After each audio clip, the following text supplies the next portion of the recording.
অনূর্ধ্ব 17 Asia cup ফুটবলে ভারতকে বাছাই পর্ব থেকে মূল পর্বে পৌঁছে দেওয়ার নেপথ্যে যাদের অনন্য ভূমিকা, তাদের মধ্যে অন্যতম নাম বসিরহাটের ছেলে রাজরূপ সরকার।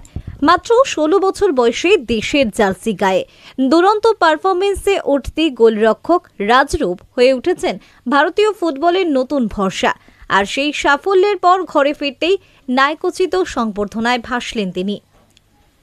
রবিবার আহমেদাবাদে শক্তিশালী ইরানকে 2-1 গোলে হারিয়ে আগামী বছর মূল পর্বে টিকিট নিশ্চিত করেছে অনূর্ধ্ব 17 ভারতীয় দল। আগামী বছর সৌদি আরবে হবে মূল প্রতিযোগিতা। সিনিয়র দলের টানা ব্যর্থতা, দেশের ফুটবল ব্যবস্থায় নানা জটিলতা, সবকিছুর মধ্যেই ভারতীয় দল যুব দলের এই সাফল্য যেন নতুন আশার বাতাস। রাজরূপের গোলপোস্টে অদম্য প্রতিরোধ, ধারাবাহিক সেভ, সব মিলিয়ে বাছাই পর্ব জুড়েই তিনি ছিলেন দলের ত্রাতা। তাই বাড়ি ফেরার দিন তার জন্য অপেক্ষা করছিল এক অন্যরকম দৃশ্য। মসলান্দপুর স্টেশন থেকে শুরু হয় বর্ণাঢ্য র্যালি। খোলা গাড়িতে উঠতেই চারিদিক থেকে ভেসে আসে উচ্ছ্বাসের ঢেউ। অনুভূতি খুবই ভালো ছিল, আর ভগবানের আশীর্বাদ ছাড়া কিছু সম্ভব না। আমার কাকার কাছ থেকে সঞ্জীব সরকার, সেও খুব ভালোই খেলতো, গোলকিপার, তার কাছ থেকে আমি খেলাটা শিখি। কোচরা খুবই সাপোর্ট করছে, আমরা যা টিমমেটরাও খুব সাপোর্ট করছে। পথ জুড়ে পুষ্পবৃষ্টি, ঢাক ঢোল, আবেগে ভেসে ওঠা গ্রামবাসীদের মুখ। উত্তর যাত্রার আকাশে উড়তে থাকে ত্রিরঙ্গা পতাকা। গলিপথ ভর্তি হয় অভিনন্দন বার্তায়। রাজরূপের বাড়িও সেজে ওঠে উৎসবের সাজে। পোস্টার, ব্যানার, ত্রিবর্ণের আলোয় ঝলমল হয়ে ওঠে আঙিনা।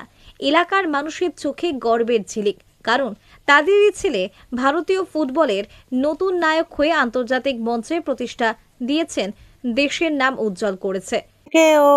ওর কাকা খেলতো, সেখান থেকেই ওর প্রথম খেলা শুরু। তারপরে আস্তে আস্তে ও নিজে একটু খেললো। কোচ আছে এখানে একজন, উনি হচ্ছেন সুমিত সরকার, উনি মেন ওকে পথ দেখায়। যুব দলের এই সাফল্য নতুন করে স্বপ্ন দেখাচ্ছে গোটা জেলার ফুটবল প্রেমীদেরও। রাজরূপ জানিয়েছেন, দেশের জন্য আরো বড় সাফল্য এনে দেওয়ায় তার লক্ষ্য।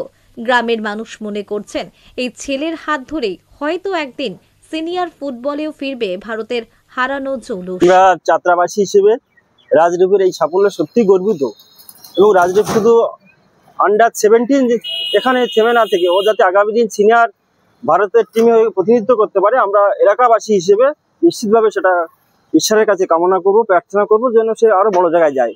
সাথে সাথে তার পরিবারের যারা আছে, তার বাবা মা কাকা থেকে শুরু করে যারা তাকে এই জায়গায় পৌঁছে দিতে এতদিন সহযোগিতা করেছেন, এবং আজকের ভারতকে আমরা নিশ্চিত সকলে ইতিমধ্যে জেনে গেছি, গতকাল ইরানকে 2-1 গোলে হারিয়ে ভারত এশিয়া কাপের যে বাছাই পর্বে সুযোগ পেয়েছে, এবং সেই জায়গায় রাজরূপ প্রায় 5 থেকে 6খানা গোল বাঁচিয়েছে, এবং নিশ্চিত ভারতের পরাজয়কে রুখে দিয়ে ভারতকে জয়ের রাস্তায় এগিয়ে দিয়ে। মানুষ মনে করছেন, এই ছেলের হাত ধরেই হয়তো একদিন সিনিয়র ফুটবলেও ফিরবে ভারতের হারানো জৌলুস।